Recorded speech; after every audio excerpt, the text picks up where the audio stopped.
साथियों नमस्कार, मैं अभिषेक आपका फिर से अपने इस YouTube channel the mega classes में स्वागत करता हूं। आज हम भारतीय इतिहास में एक लोक कला के बारे में समझेंगे। लोक कला नहीं, एक लोक युद्ध कला उसे कह सकते हैं। हालांकि वो कला की ही श्रेणी में आती है। कैसे श्रेणी में आती है कला की और कैसे वो युद्ध की श्रेणी में आती है, इस पर भी थोड़ा सा देख लेंगे। एक चीज़ ध्यान रखेंगे कि जब भी आप भारतीय इतिहास को पढ़ते हैं, चाहे आधुनिक भारत के इतिहास को पढ़ें, मध्यकालीन भारत के इतिहास को पढ़ें या प्राचीन भारत के इतिहास को पढ़ें, या प्रारंभिक जब मानव ने पशुवत से मानवता की ओर कदम बढ़ाया तब के इतिहास को पढ़ें। आप कोई भी इतिहास पढ़ें, उसमें एक चीज़ ध्यान रखेंगे, इतिहास के विद्यार्थी होने के नाते, साथ ही जब आप इतिहास विषय लेकर के पीसीएस जैसे परीक्षाओं में जाते हैं तो वहाँ पे एक उसका क्षेत्र होता है लोक कला।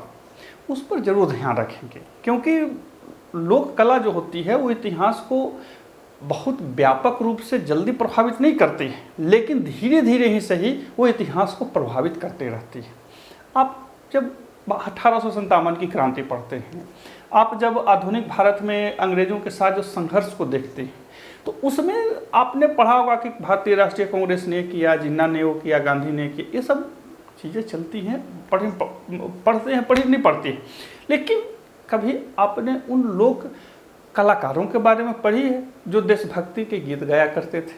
कभी आपने उन लोक नर्तकों के बारे में पढ़ी है जो गांव-गांव में घूम करके नर्तक का काम किया करते थे और साथ ही देश के प्रति सम्मान और अनुराग को भी व्यक्त किया करते थे?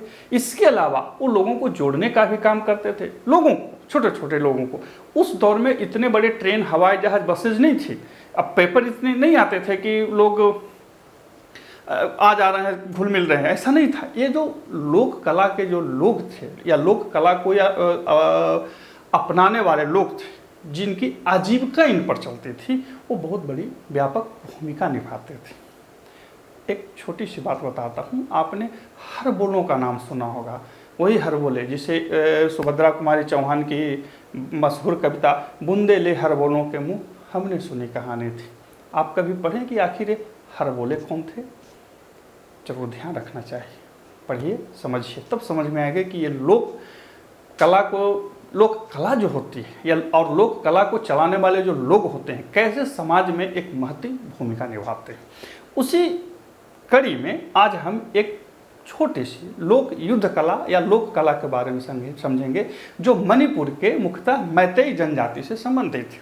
परीक्षाओं में आपसे यही पूछेगा, इसको ध्यान रखेंगे। उसका नाम है थांग टा। क्या नाम है? थांग टा।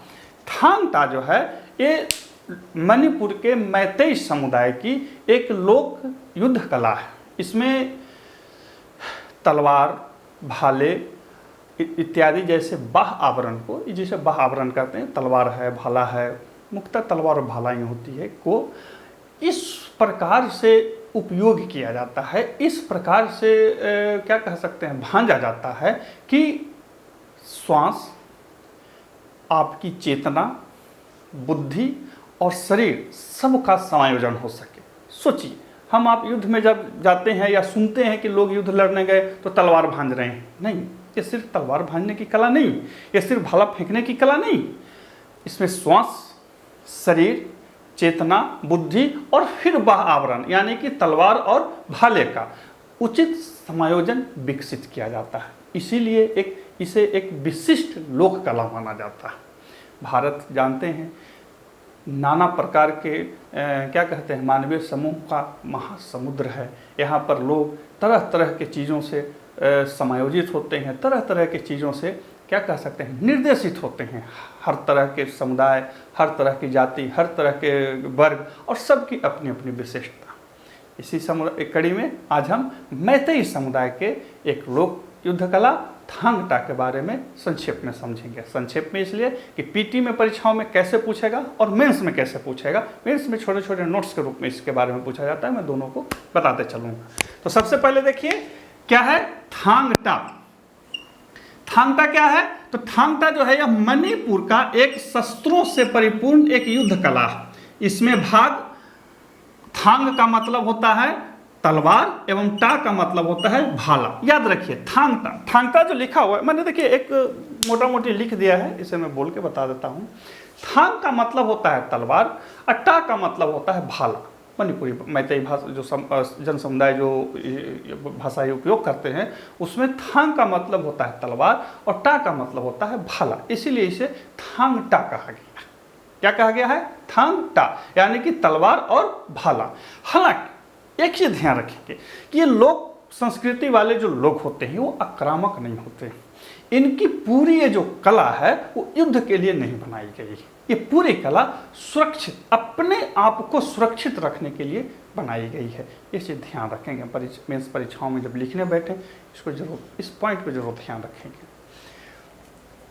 देखिए इस कला का वर्तमान रूप में 1891 में मीतेई रेस नामक प्रजाति में कंगली पैक नामक स्थान पर हुआ। यानी कि देखिए 1891 में क्या हुआ था कि अंग्रेजों का इस मैतेई समुदाय से युद्ध हुआ, मणिपुर के राजा से युद्ध हुआ, तो वर्तमान रूप में ये वहीं से आया। हालांकि उसी समय अंग्रेजों ने इस पर प्रतिबंध भी लगा दिया था, लेकिन ये कला जो है सैकड़ों वर्ष पुरानी है। याद रखिएगा सैकड़ों वर्ष पुरानी है। कोई भी कला इस तरह की जो चीज़ें होती हैं एकाएक जन्म नहीं लेती हैं, सैकड़ों वर्ष पुरानी होती है। लेकिन वर्तमान रूप में इसी में इस 1891 के समय में कहाँ पर आया?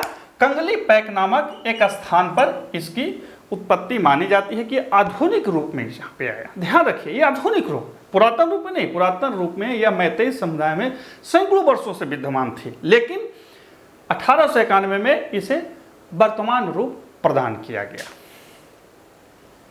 इसे एक अन्य नाम हुएन ललांग के नाम से जाना जाता है। किस नाम से जाना जाता है? हुएन ललांग। और हुएन ललांग का मतलब होता है सुरक्षित रखने की विधि। मैंने आपको पहले ही बोला कि भारत में जितने भी जन समुदाय हैं उसमें कोई आक्रामकता जल्दी नहीं पाई जाती। और ये तो चूंकि क्या कहते हैं, ये लोग उत्कृष्ट जन समुदाय थे, मैतेई समुदाय। अभी आप समाचार पत्रों में सुन रहे होंगे। तो इन्होंने अपने आप को सुरक्षित रखने के लिए इस खेल या इस युद्ध कला का विकास किया। ध्यान रखिए आक्रमण करने के लिए नहीं। कितने मतलब उत्कृष्ट सोच के लोग होंगे। क्या कहा जाता है इसे? हुएन ललांग। ध्यान दीजिए थांगटा, थांगटा का मतलब होता है तलवार और भाला, और इसे एक अन्य नाम हुएन ललांग के नाम से ना जाना जाता है, जिसका मतलब होता है सुरक्षित रखने की विधि। और साथ में ये जो कला है, ये युद्ध कला जो है, इसको कह सकते हैं लोकल युद्ध कला, ये मैतेई समुदाय के, मणिपुर के मैतेई समुदाय की एक उत्कृष्ट कला है। देखिए जब मेंस लिखने बैठेंगे तो वहां पे इस चीज को जरूर ध्यान रखेंगे कि इसमें श्वास, ध्यान, शरीर एवं ज्ञान विवेक के साथ साथ तलवार एवं भाले का संयोजन किया जाता है। यानी कि सीधा सीधा तलवार भाजने की विधि नहीं, सीधा सीधा बैठने की विधि नहीं, इसमें सारे अंदरूनी चीज़ों और साथ ही बाह्य चीज़ों को एक उचित समायोजन किया जाता है। ये इसकी सबसे बड़ी विशेषता है। सोचिए आप बंदूक चलाने जा रहे हैं, आप तलवार चलाने जा रहे हैं, वहाँ पे आपको सिखलाया जाता है कि तलवार जब उठाएंगे तो सांस कैसी होनी चाहिए, शरीर का भाव कैसा होना चाहिए, आंखें किस तरह से होनी चाहिए। ये इसमें इस सब चीज़ों को बतलाया जाता है। अब एक चीज और ध्यान है इसमें कि एंग्लो मणिपुर युद्ध 1891, मैंने बोला था ना 1891 में अंग्रेजों ने इस पर प्रतिबंध लगा दिया, परंतु 1934 में, इस पॉइंट को ध्यान रखिएगा, 1934 में महाराजा चूड़ाचंद द्वारा, मणिपुर के राजा थे, उन्होंने इसे पुनः प्रारंभ किया। यानी कि 1891 में अंग्रेजों ने इस पर प्रतिबंध लगाया। प्रतिबंध लगाने पीछे का कारण था कि इन्होंने उसी समय इसका एक व्यापक प्रयोग किया आंग्ल मणिपुर युद्ध में, और बहुत ज़्यादा उसमें रक्तपात हुई। अंग्रेजों को लगा कि भाई साला क्या विधि है, इसको हटाओ, तो उन्होंने इसको प्रतिबंधित कर दिया। लेकिन एक चीज़ ध्यान रखेंगे कि ये जो मैतेई समुदाय के लोग थे, उन्होंने इसका उपयोग अंग्रेजों पर आक्रमण के लिए नहीं, सिर्फ और सिर्फ अपनी आत्मरक्षा के लिए विकसित किया था। 1985 तक एक चीज ध्यान रखेंगे कि इसमें क्या था कि प्रारंभ में मैतेई समुदाय का था तो ये दूसरे समुदाय को नहीं सिखलाते थे। 1985 तक उनकी यही मानसिकता थी कि हम इससे दूसरे को नहीं सिखलाएंगे। लेकिन 1985 के बाद ऐसा नहीं रहा, उन्होंने अन्य समुदाय के लिए इसको रखा। वर्तमान में नेपाल में, पूरे पूर्वोत्तर में इसको फैला रहे हैं, बतला रहे हैं। चूँकि ये एक लोक कला जो प्रारंभ स्तर पर तो लगता है कि ये युद्ध कला है, लेकिन ये युद्ध कला नहीं है। एक ऐसी लोक युद्ध कला है जिसमें सांसों को बाह्य आवरण यानी कि शरीर बाह्य कोई आवरण जैसे भाला, तलवार, घासा, ये सब जो हो गया, उसके साथ समायोजित रखने की विधा सिखलाती है। यानी कि ये सीखने की प्रवृत्ति है, सीखने की चीज़ है।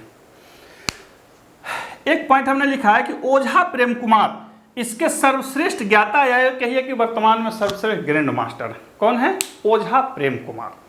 ओझा प्रेम कुमार जो हैं इसके वर्तमान में ग्रैंड मास्टर हैं, और साथ ही खिल्टन नैंगोमेथम, मणिपुर के ही हैं, खिल्टन नैंगोमेथम जो हैं इसे मणिपुर से बाहर फैलाने वाले प्रथम शिक्षक कौन है? खिल्टन नैंगोमेथम। इसके मतलब मणिपुर से बाहर फैलाने वाले प्रथम शिक्षक हैं। ये इसके 2 पॉइंट हैं जो विशेष रूप से ध्यान रखेंगे। ओझा प्रेम कुमार वर्तमान में ग्रैंड मास्टर है। परीक्षाओं में पूछ सकता है कि ओझा प्रेम कुमार किस संबंधित हैं, तो थांगटा से। और जब मेंस लिखने बैठेंगे तो इसके ध्यान रखेंगे कि खिल्टन नैंगोमेथम जो थे वो थे नहीं हैं, वो अथी में क्या कहते हैं इसको, मणिपुर से बाहर फैलाने में इन्होंने बहुत योगदान दिया, ताकि ये जो कला है ये आगे भी फैले, लोग इससे लाभान्वित हो और साथ ही ये बचे। तो ये इसके बारे में मोटा मोटी जानकारी है। लेकिन बात है कि जब आप परीक्षा लिखने बैठेंगे तो क्या लिखें? तो सबसे पहले जानकारियाँ लिखेंगे। अब इसके बाद जैसा आधुनिकता के आगमन से सारी लोक कलाएँ प्रभावित हो रही हैं, तो वैसे थांगटा भी प्रभावित हो रहा है। जैसे जैसे ग्लोबलाइजेशन हो रहा है, पूरी दुनिया गांव बनते जा रही है, तो लोक कलाओं के साथ भी ये समस्या हो रही है कि उनको अपने जीवित रहने के लिए या अपने अस्तित्व को बचाए रखने के लिए संघर्ष करना पड़ रहा है। इसके पीछे कारण क्या है कि पुराने ज़माने में क्या होता था कि लोक कलाएँ जो थी वो पूरी तरह से लोक में समाहित होती थी, राजा महाराजा इसे संरक्षण देते थे। वर्तमान में आजीविका का साधन इतना महंगा हो चुका है, लोग इतने अपने आजीविका में इतने व्यस्त हो चुके हैं कि वो लोक कला की ओर मुड़ नहीं पाते। तो सरकारों को क्या चाहिए कि इसे संरक्षण प्रदान किया जाना चाहिए। वर्तमान में सरकारें इसे संरक्षण प्रदान कर भी रही हैं, परंतु आधुनिकता का जो प्रभाव है जैसे पूरे भारत के लोक कलाओं पर या लोक संस्कृतियों पर पड़ा है, वो इस पर भी पड़ रहा है। तो उसका उपाय यही है कि ज़्यादा से ज़्यादा लोगों को इसके प्रति जागरूक किया जाए और सरकारों के द्वारा इसे व्यापक संरक्षण प्रदान किया जाए। तो ये था हमारा एक छोटा सा वीडियो थांगटा के बारे में, जो परीक्षाओं में, पीसीएस के परीक्षाओं में कभी कभी ऑब्जेक्टिव के रूप में और साथ ही सब्जेक्टिव में नोट्स के रूप में भी पूछ लेता है। फिर मिलते हैं अगले वीडियो में, तब तक के लिए नमस्कार।